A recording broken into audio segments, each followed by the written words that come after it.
This is Newcap News with Hannah Tita. Good evening and thank you for joining us. We begin tonight with some devastating news. A Four-Wing Cold Lake has confirmed that a pilot is dead after his airplane crashed in Cold Lake in the air show today. 59-year-old Bruce Evans from Calgary was flying a T-28 Trojan in the show when it crashed early this afternoon. Once the incident occurred, the show was canceled and all patrons were escorted safely from the Four-Wing grounds. Four-Wing and CFB Cold Lake expressed their deepest condolences to his family, friends, and loved ones. The Canadian Space Agency is looking to take 2 people to space. The application process to become an astronaut is open once again. The last time Canada recruited was in 2009. The basic requirement is a university degree, and we caught up with one of the 2 astronauts recruited in the last intake to get more on the application process. Well, what we're looking for is people with the spirit of exploration in them. They need to be the type of people that are ready to take on a big challenge, who are motivated. Lieutenant Colonel Jeremy Hansen is one of the 2 active Canadian astronauts. He says the basic requirement to become an astronaut is a university degree along the lines of science, engineering, or biology, with a full list of accepted degrees on the Canadian Space Agency website. But most importantly, you know what we're looking for is we're looking for people with the right attitude. It takes a little bit of grit, and if I was going to be locked with you in a tin can in space for 6 months, it's got to be somebody I'd like to spend 6 months with in a tin can. Recruitment starts with applying on the Space Agency website. It starts off really easy. Go online, fill out the application. It gets more and more difficult. It's going to take about a year for us to select these people, and they'll go through different gates. But it was pretty grueling last time. Once selected, astronauts go through 2 years of basic training, and then once assigned to a mission, they do 2 more years of specific training. In 2009, 2 people were selected out of nearly 5,300 entries. The Space Agency has already received over 3,000 applicants this time around. The future of Canada in space is pretty bright. Things are changing. That's why we're recruiting. We're seeing new commercial space vehicles flying for the first time in history. Hansen himself will be going up in the International Space Station sometime before 2023. It's a lifelong dream for me. I've been inspired to fly in space since early childhood. Seeing pictures of people standing on the moon really inspired me. He says it's an incredibly exciting time to be a part of space exploration and encourages everyone with a passion for space to apply. We're setting our sights on going beyond low Earth orbit. And so I'm definitely going to be part of that future that gets us ready to leave low Earth orbit, go to places like the moon, the orbits of the moon, meteors or asteroids in space, I should say, and Mars eventually. Emergency volunteers are getting hands-on training with safely removing people from wrecked vehicles. The Level 1 extraction course in Aram of Wilton put the crew in an active situation, teaching them how to effectively work together. Josh Ryan has more.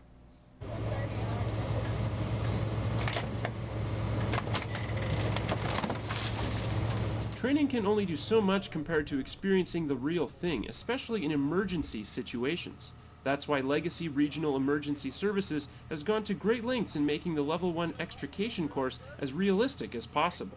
This gives a great opportunity for volunteers to be some of the highest trained that we can find, so that as we deal with mitigated emergencies, that we can do it in the best manner possible. This active course of removing someone from a vehicle when other exit options are unavailable is in line with the new regional system for emergencies, which draws personnel from several different departments and locations for such situations. These people from these departments have already met and trained in a regional situation, so they all know each other very well and have trained and know their capabilities, so that when that comes along that they can get together and it's very smooth and transition when we go into an emergency situation. To have that smooth transition, every detail of dealing with a collision is covered. Stabilization, patient care, vehicle extrication, some of the hazmat and some of the dangers that happen with motor vehicle collisions that happen out on our highways and rural roads. By having gone through the course, volunteers can go into a situation knowing what to do and who they are working with. It's really great to have the departments working together so that people can work in a training environment instead of meeting on an emergency and then trying to figure out how you work together. Josh Ryan, Newcap News. This is Newcap Sports with Brett Morton. The Northwest AAA Prairie Pirates wrapped up their season on Saturday with 2 losses to the Saskatoon Cubs. The Pirates now have their focus set on getting ready for the playoff/provincial tournament that gets underway next weekend. Stop.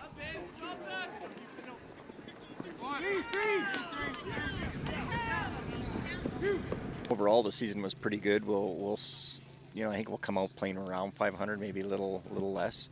The league standings and schedule in the end doesn't mean too much when it comes to the playoffs. It just kind of determines which pool you're in. The Pirates struggled early on this season as they only won 2 of their first 10 games. We had been working on things a lot earlier in the season.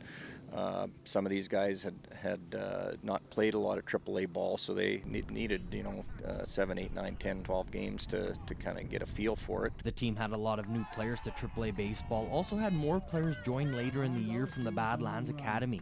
Knowing this at the beginning of the season, the Pirates are pleased with how the year finished. I think it played out exactly as the way we thought it might.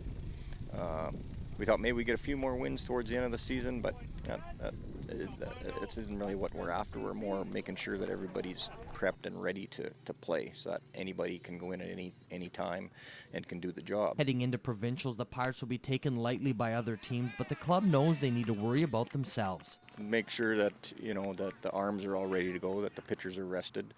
We're going to continue to take some BP. There's still work we can do with the bat, and other than that, it's just kind of stay a little loose and keep your defensive fields kind of sharp. We'll have a couple practices and that's about it. The provincials begin Thursday in Saskatoon. The Lloydminster Twins PBAA team is getting ready to host the Saskatchewan Tier 1 Provincials next weekend. The club plays in the Baseball Alberta League but are registered in Baseball Saskatchewan and play in their provincials.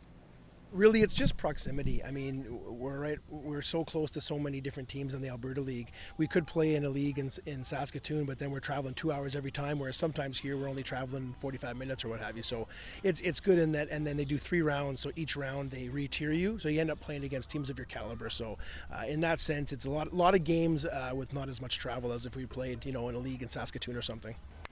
Playing in the Alberta League allows the team to get in more game situations. What we're using these Alberta League games for right now is just to get guys lots of reps, because we play our provincials on the Saskatchewan side. So these games here are I'm going to pitch multiple kids, and we always try to win the game, but my biggest priority right now is getting lots of reps for kids and having guys pitch. The Twins have had a strong start to the season and look good heading into the provincial tournament. We have a pretty young team, so out of 11 players we have 7 first-year Pee-wees, so that's a struggle for them to get used to the quicker pitching, and we're stealing bases for the first time for some of these guys, so it's a challenge, but I think we're coming together and excited for our chances at provincials. The Twins' first provincial game is Friday afternoon at 1 p.m. versus Estevan at the Legion Ballpark.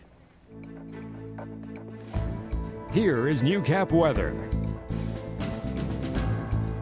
And welcome back to the show, folks. I hope you've enjoyed this cap to a very warm weekend that was a fun time for everybody who joined the Colonial Days Fair. That warm weather is going to continue through most of this coming week. As a quick look here at the last 12 hours on our satellite radar, most of the cloud cover in the province has really been limited out west. We've had a little bit here and there in our area, but nothing too major. And as we can see in this next 24 hours, not a lot of cloud cover over the next couple hours here, this low pressure system sweeping things out. However, this cloud cover here at the end of the screen, that's going to continue on through later in the week, and we could see some scattered thunder showers around Wednesday or Thursday. 22 degrees in the Battlefords with 11-kilometer winds out of the northeast. It'll drop down to 12 and back up to 26 tomorrow afternoon. That's a warm day. With southeast winds between 10 to 15 kilometers per hour with a very warm low of 15 degrees overnight as well. 22 degrees in the Lakeland area, dropping to 11, back up to 26. Largely sunny skies with a smattering of clouds. And then guess what? It's 26 tomorrow afternoon as well here in the Midwest. Currently 21 degrees with a light 10 kilometers out of the north, also dropping down to 12 there.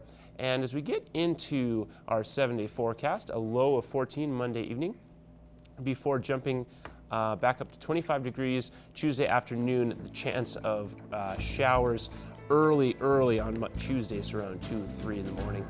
Then 26 on Wednesday, 23 on Thursday, 21 on Friday, and then 26 and 28 to finish the week off. Very warm on Saturday and Sunday there.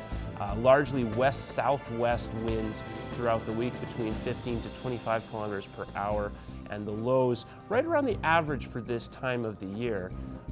between 11 and 13, as you can see there, with again just a smattering of clouds throughout the week.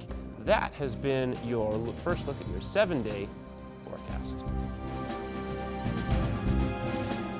All right, thank you for that, Josh. So a nice week up ahead of us, some sunshine. Fingers crossed. Yeah, fingers crossed. Hopefully not too much rain. It'll be nice after all those rain showers. I bet you the farmers love that. Their crops are growing in. All they need is heat. Definitely do. Yeah. Well, thank you so much for joining us, and have a good night. Take care.